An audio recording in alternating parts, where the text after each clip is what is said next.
Ezekiel was not your ordinary man. By day, he was a charming raconteur known around town for his vivid tales of mischief. By night, he fell into the shadows with men who only trusted darkness, the highway robbers of the infamous Silver Fang Gang. But Ezekiel was growing restless. Why risk hiding in the woods, he thought, when the loot can come straight to us? One humid evening, Ezekiel sat with the gang under the soft glow of a flickering lantern. Imagine, he began, a busload of unsuspecting passengers, carrying treasures in their bags, wallets stuffed with cash. We intercept them not on some godforsaken road but in transit. We can empty their pockets, take their goods and vanish. The gang leader, Big Otis, scratched his beard. How'd we pull it off? Ezekiel grinned, his voice lowering to a conspiratorial whisper. Simple. I'll be the driver. But we'll need precision and a dash of luck. Here's the plan. He detailed every step, from how he would infiltrate the bus company to how they would execute the heist, leaving the gang in awe of his cunning. Ezekiel spent weeks meticulously studying the routines of a local bus company. He learned the schedules, the stops, and even the quirks of regular passengers.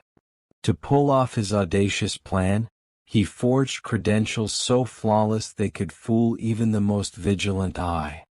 He bribed a disgruntled driver named Hank to call in sick on the chosen day, promising him a cut of the loot. On the fateful morning, Ezekiel stood in front of a mirror, adjusting his crisp uniform and tilting the cap just enough to obscure his calculating eyes. With a final smirk, he muttered, "Time to hit the road." He arrived at the bus depot, blending seamlessly with the other drivers. As driver Sam, he exuded confidence, greeting the dispatcher with a cheerful nod. No one suspected a thing. Meanwhile, the Silver Fang Gang prepared their setup along Route 66, a stretch of highway notorious for poor lighting and infrequent patrols. They created a convincing fake construction zone, complete with barricades and reflective vests. The bus rumbled to life, its engine a throaty growl.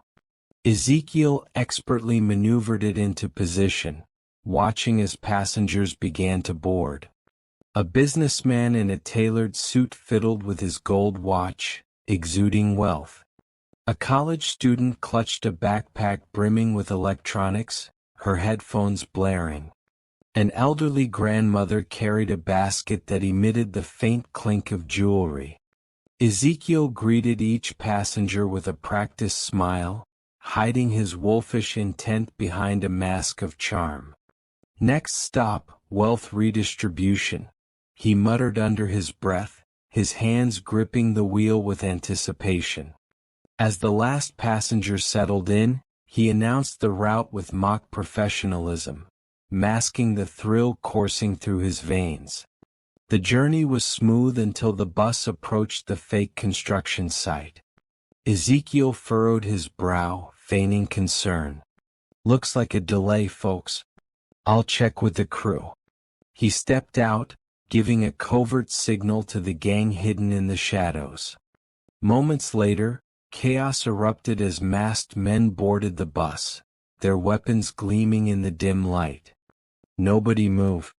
Empty your pockets or the next stop is the hospital," barked Big Otis, his voice commanding fear. Panic spread like wildfire. Passengers clutched their belongings tightly before reluctantly surrendering them.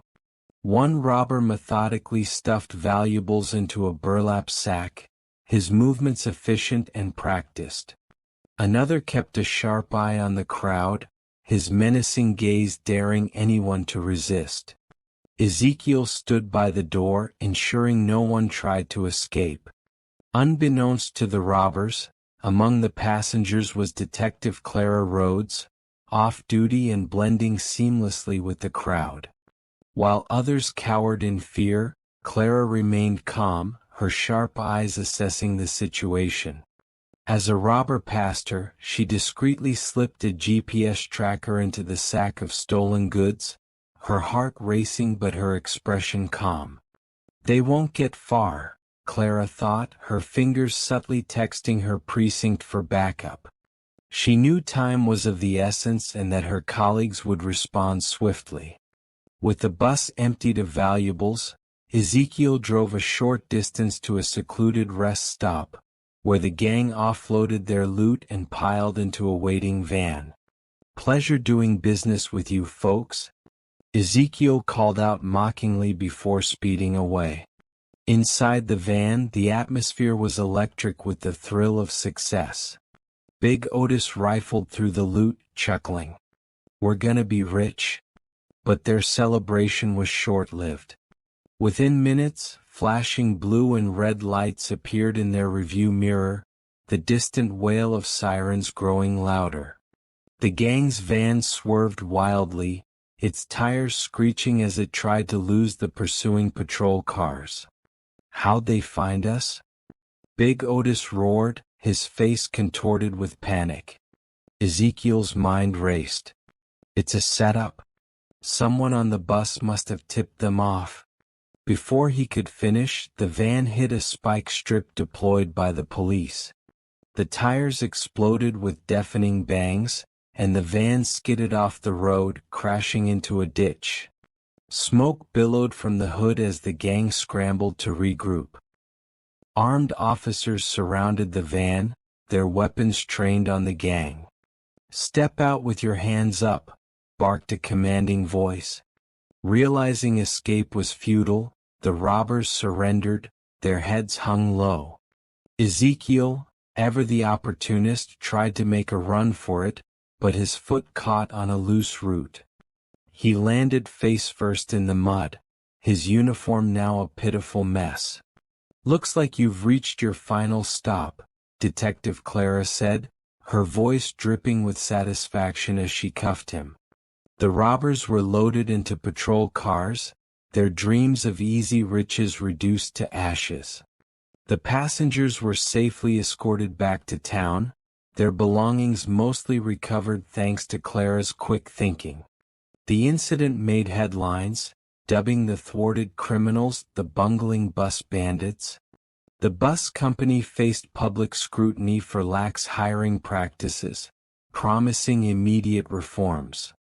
Detective Clara was hailed as a hero, her bravery celebrated across the community. In court, Ezekiel's polished charm and excuses failed to sway the jury. Testimonies from the passengers, especially Detective Clara's, painted a vivid picture of his deceit and greed. The gang received lengthy sentences, their heist ambitions turned into a sobering lesson in justice. The incident sparked widespread discussions on safety and vigilance. The bus company overhauled its hiring processes, introducing rigorous background checks. Passengers, too, became more cautious, aware of the potential dangers lurking in everyday situations. Ezekiel's story became a cautionary tale, a stark reminder of how greed and hubris could lead to one's downfall. Years later, Ezekiel, now a reformed man, used his time in prison to pen a memoir, The Highwayman's Lament. The book became a bestseller, its proceeds donated to victims of crime. In its pages, Ezekiel reflected, "Greed blinds us to the consequences of our actions. It took losing my freedom to understand the value of honest living." While he could never undo the harm caused, Ezekiel's journey from criminal to author served as a beacon of hope that even the most wayward souls could find redemption.